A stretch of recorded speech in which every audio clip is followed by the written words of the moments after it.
are now tuned in to this week's episode of our podcast. Today, we are going to interview some of the greatest and most influential minds in our field. By sharing our collective expertise, we will show you how to harness, control, and use your own skill set to achieve ultimate success. On the show once again, this is Omobola Stephen. You're also on the Backstory with Omobola Stephen. Now, on the Backstory, we would like to focus on what has not worked and what will make it work, focusing on government and politics, with other subtopics on environment and also society and culture. Today, I have Siegal, who is a documentary filmmaker and podcast host, whose goal is to make the world better for everyone. Hi, George. Welcome to the show. Hi, Omobola. Thank you so much for having me. Thanks for joining me on the show. Now, George, you've covered countless stories about people who lost everything in disasters. I'd like you to share with me a personal true life experience in this respect. Well, in my most recent documentary film, The Last House Standing, we went to Mexico Beach in Panama City, Florida, where people were wiped out by a Category 5 hurricane. And it was it's disheartening and sad to see people that have lost everything that they have, and the road to recovery after a disaster is a very long one. People don't realize if your house is destroyed and you're starting over with nothing, you don't just get a new house the next day. People don't just come out and fix things right away. You go into a system where your insurance company has to file, they have to receive the claim, then they have to agree to pay the claim, then you have to go through the process of rebuilding your house, buying all your items again. And it can take years. Some people never recover from disasters. And it was very sad to hear those stories. We also interviewed people in Malibu, California, that lost their homes in a wildfire out there. And it's tragic. And so my goal is to help people avoid having that happen to them. How can a disaster hit you, but not completely derail your life and screw up your life? And that's what I'm trying to do. Awesome. Now, talking about natural disasters and assessing hazards and risk, I'd like us to talk about this. How can homes withstand this natural phenomenon? Or let's say some man-made. It depends. So much of it is hard to control. If you look at the United States, we have some of the most active weather patterns of anywhere in the world. Each area of the country has its own disaster. And so you say, is it natural or is it man-made? Well, man is now moving into more areas that are back in the woods, right by the water, out in the open spaces of the middle part of the country. So we're putting ourselves in the bullseye for a potential disaster. And then we act surprised when a disaster happens. Well, we're not doing everything we can to make ourselves as safe as possible. So we're setting ourselves up to be victims. And it happens all the time. I'm guilty of that. I live in Tampa, Florida. I live in a flood zone. I live in an area that could have got a major hurricane last year if Hurricane Ian had hit us, and we would have possibly been wiped out. So we all take risks. The question is, how prepared are you for it? Oh, really? Now, still talking about natural disasters, how can it impact a home's value? I'm sorry. Can you tell me that? Ask me that again. How do natural disasters, how do they impact a home's value? How does it impact the homeowners? Yes, well, home value. Our connection is really bad. Okay. I'm not hearing your question. Okay, how do natural disasters, how does it impact a home's value? The value of a home? I think it has a major value depending on what happens. So, for example, if you live in a $5 million house on the beach, and it gets wiped out, well, there's now a record that house is vulnerable and can get wiped out. Now, I think people have short memories. So if you rebuild, maybe you get your money back. Maybe you make money. If it depends on what happens around you in the other areas. But a lot of people lose the value of their house. We interviewed one woman who lived in a duplex in Panama City, and the unit next to her was completely destroyed, and hers was badly damaged. Well, a developer came in and paid the neighbor, was the other part of the duplex, like pennies on the dollar.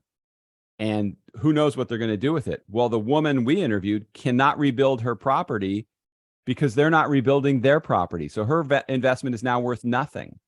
And it really depends on where you are and what the result is of that disaster. But I would imagine a lot of people lose an incredible amount of value in their property. And a lot of people have older homes, and it costs a lot more to rebuild it. So I may live in a $300,000 house, but the houses around me are now $2 or $3 million. So my house gets destroyed. What am I putting back on that lot? It's a very tough situation if you don't think those things through and understand, what would my path back be? Am I buying this inexpensive house or living here, knowing if it is destroyed, I'm starting over? You know, you have to understand what your risks are. And I would venture to say that most families don't sit and have that meeting. Hey, what are we going to do if a disaster hits us? They probably never talk about it. All right, so that means that's what we ought to be talking about now. Now, isn't it a good idea to review what homeowners insurance covers when it comes to applying for homeowners insurance policy? Can you talk about that? Absolutely. We talked to the morning show host of a radio station in Panama City, and he got call after call from people after Hurricane Michael that said they had never read their insurance policy. You know, it's a long document. It could be 40 or 50 pages long.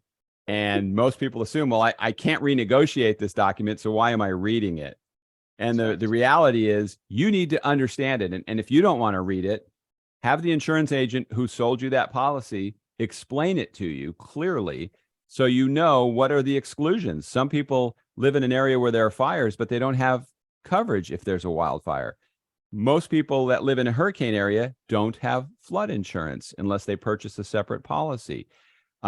You get certain, some insurance policies will say if it's a named storm, your damages, your payments cover certain things. If it's a category 5, I know with Hurricane Michael, they wanted it declared a category 5 because certain coverages would have kicked in for people, and they eventually called it a category 5 instead of a category 4. So you really need to understand that policy, understand what you're covered for if you have to rent a home for a long period of time.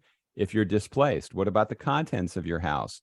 If you live in a house, as I mentioned earlier, that's a $400,000, $300,000 house, what is your rebuilding cost in that insurance policy? Because obviously you cannot put another $300,000 house on that lot if everything else is worth more. So you really need to understand that policy. And most people don't want to put the time into it, or they think, well, I just have this policy. You know, it's like, I know people that have health insurance, but they never get sick. So they go, why am I wasting my money on this? You can't think of insurance that way. You don't think of it as, well, I didn't get destroyed this year, so I don't need my policy next year. It's something you should always have, and hopefully you don't need it, but it's the cost of doing business. It's the cost of living there. You absolutely need to have it. That's your last line of defense. Really. George, you also have an expertise on resilient buildings. One of the topics you cover in your expertise on designing resilient buildings in our modern age. Are there better buildings initiatives that we need to start considering at this time? You know, that in a perfect world, we would have builders that say, I'm going to build the safest house possible. We would have city officials that say, I'm going to have the strongest building codes possible, and that together they would work to keep people safe. Throw all that out the window. Builders have a lobbying group to keep the building code as low as possible. They don't want a stronger building code. And city officials, it's very difficult to get politicians. I don't know what it's like where you are. Here, to get people to see if the sky is blue or gray is like pulling teeth, because they're going to argue depending on what side of the aisle they're on. So changing building codes is very difficult. It doesn't happen easily. So I encourage homeowners to do their part and demand more from their builder. If a builder says, I'm building your house to code, run. He's doing the minimum. He's doing the absolute minimum. And I've interviewed people who say a true builder, architect, designer thinks, what is the code for the future? How can this house survive as time goes on? Not what can I put up today that's going to be okay.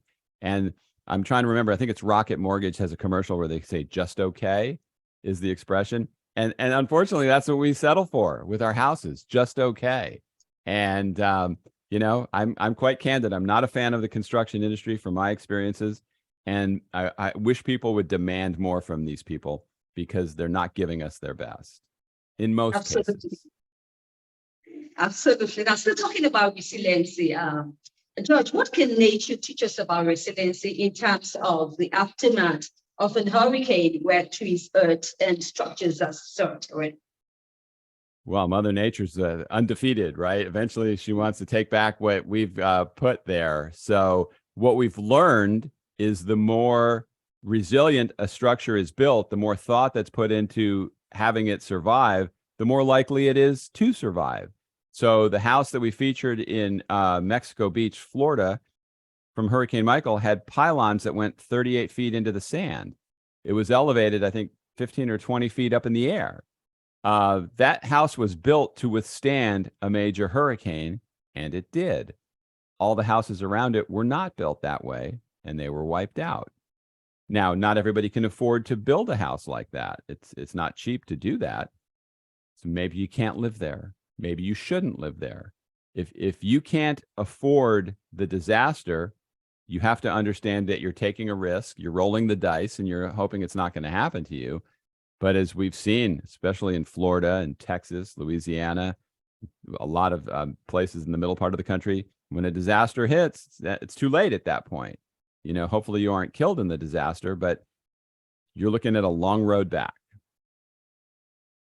Thank you, Judge Siegal, for your impactful expertise on today's show, talking about the topic of discussion today. Now, I'd like to ask you this question. Do you have any project or any interesting information you'd like to share with my audience quickly?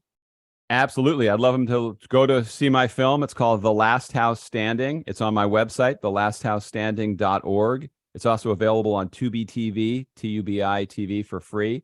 And my podcast called Tell Us How to Make It Better, the Make It Better podcast, is available on all podcast platforms. Just search Tell Us How to Make It Better. And we talk about warning signs and solutions for homeowners so you can avoid having a disaster happen to you. And I hope everyone will check it out. Awesome. Thank you for that. Beautiful. I wish you best of luck in the projects you have and subsequent ones. Thank you so much Judge, for having me on. Appreciate it. Sure. Judge, do you have any passing words you'd like to share with my audience? And also you can share your social media and just on your website, if any. Yeah, my podcast website is tellishowtomakeitbetter.com, and my film website is movetheworldfilms.org. We're starting up trying to raise money for a couple films we want to make in the immediate future. So I'm working on that. I hope to have some announcements of that coming up soon. And, my other passion, like you, is podcasting.